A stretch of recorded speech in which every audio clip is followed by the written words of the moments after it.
Bonjour. Maïmonide écrit dans le début des lois du mariage.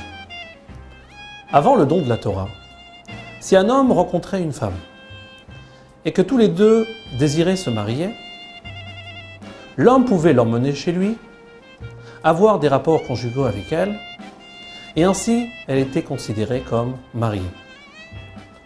Le Maggid Mishneh, un des commentateurs du Maïmonide, nous souligne la chose suivante, que cette loi ne concerne pas uniquement la période d'avant la Torah, mais cette loi s'applique aujourd'hui concernant le mariage des goïms. Ce qui veut dire que si un goï rencontre une femme et que tous les deux désirent se marier et qu'il l'emmène dans sa maison et ont un rapport conjugal, ils sont considérés comme mariés. Concernant le divorce des goïms, Maïmonide écrit dans Les lois des rois, chapitre 9, passage 8. Une goya est considérée comme une femme divorcée à partir du moment où le mari la renvoie de chez lui et l'abandonne à elle-même, ou bien à partir du moment où elle quitte le foyer familial. De là, nous voyons que le mariage et le divorce chez les goïms s'expriment par une union ou une séparation physique. Concernant le peuple juif, le mariage s'effectue en deux étapes. La première étape est celle des kiddushin, qui s'exprime par le fait que le mari acquiert sa femme à travers le fait qu'il lui donne une somme d'argent ou un objet de valeur dans le but de l'acquérir. À partir de ce moment, cette femme est considérée comme mariée. Une relation intime avec tout autre homme serait considérée comme un adultère. De plus, s'il désire rompre cette liaison, ceci doit se faire à travers un divorce, un guet. Malgré cela, toute relation conjugale est interdite jusqu'à la deuxième étape du mariage. La deuxième étape du mariage, celle des Nisuim, telle que Maïmonide l'explique dans les lois du mariage, chapitre 10. Elle s'exprime par le fait que le mari emmène sa femme dans sa maison et s'isole avec elle. À partir de ce moment, le mariage est achevé et toute relation conjugale est permise. Concernant le divorce dans le peuple juif, Maïmonide écrit dans les lois du divorce, premier chapitre, qu'une femme juive est considérée comme divorcée uniquement à travers le fait que son mari lui donne un guet, un acte de divorce, dans lequel il stipule qu'il la répudie. Le fait que le mari et la femme ne cohabitent plus sous le même toit n'a aucune importance halachique. Et ils sont encore considérés comme mariés. Uniquement à travers le guet, cela les sépare et rend la femme divorcée. Nous pouvons remarquer une similitude entre la deuxième étape du mariage juif et le mariage goy. Tous les deux s'expriment par une union physique. Cependant, la première étape du mariage juif, ainsi que le divorce juif, n'a aucun rapport avec celui des goïms. La question qu'on peut se poser, pourquoi cette différence entre le mariage juif et le mariage goï? Pour répondre à cette question, nous allons nous arrêter dans ce qui diverge, ce qui sépare entre le mariage juif et le mariage goï. Alors que le mariage goï s'exprime par une union ou une séparation physique, la première étape du mariage juif n'est pas une union physique, car elle n'a pour but uniquement que le mari puisse acquérir sa femme. Et à partir de ce moment, une vie conjugale n'est pas encore permise.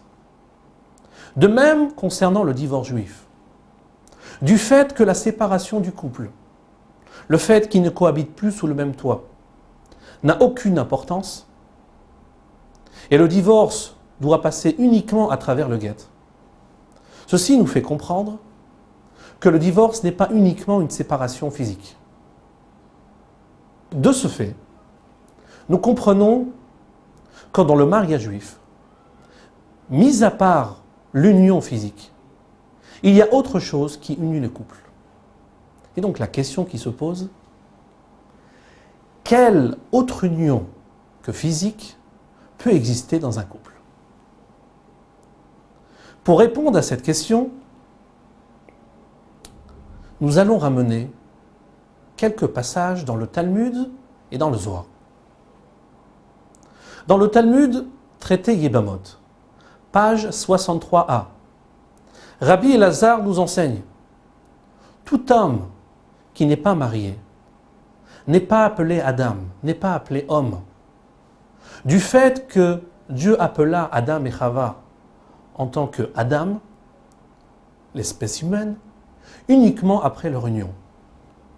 De plus, le Talmud dans le traité Kiddushin, page 24a, nous dit: Ishto kegufo damien. La femme est considérée comme le propre corps de son mari. Par ailleurs, dans le Zohar, Chelek Gimel, page 7b, Rabbi Shimon nous enseigne qu'un couple, un homme et une femme mariés, sont appelés Echad, une seule identité, une seule entité, et qu'un mari sans femme est appelé Palga, ce qui veut dire une moitié. Uniquement à travers le fait que le mari et la femme s'unissent et se marient, ils sont appelés Echad, une seule identité, une seule entité. Le Harizal, dans le Sefer Tameh HaMitzvot, Parashat Bereshit, explique tous ces passages de la manière suivante. L'homme et la femme sont en vérité une seule neshama, une seule âme, qui s'est séparée en deux corps. Et à travers le mariage, ces deux moitiés de neshama se retrouvent et se réunissent et deviennent une seule entité. D'après cela, nous comprenons que le mariage juif est totalement différent que le mariage goy. Puisque le mariage goy s'exprime uniquement par une union ou une séparation physique, alors que le mariage juif s'exprime par deux unions. Une union physique et une union spirituelle qui est celle de l'âme. C'est la raison pour laquelle les mariages juifs et goy ne se déroulent pas de la même manière. C'est la raison pour laquelle le mariage juif passe par deux étapes. La première étape, celle des Kiddushin, est là pour unifier les deux âmes. Les corps n'ont pas encore de relation. Toute relation conjugale n'est pas encore permise. Et malgré cela, ils sont considérés comme mariés, puisque les deux âmes sont unies. La deuxième étape, celle des Nisuin, exprime l'union du corps, l'union physique. À partir de ce moment, le couple a le droit d'avoir des rapports conjugaux. De même concernant le divorce. Le fait que le divorce ne peut pas se faire à travers une séparation physique, par le fait que le mari et la femme ne cohabitent plus sous le même toit, ceci démontre que le divorce n'est pas uniquement une séparation physique, mais le divorce est aussi une séparation de l'âme.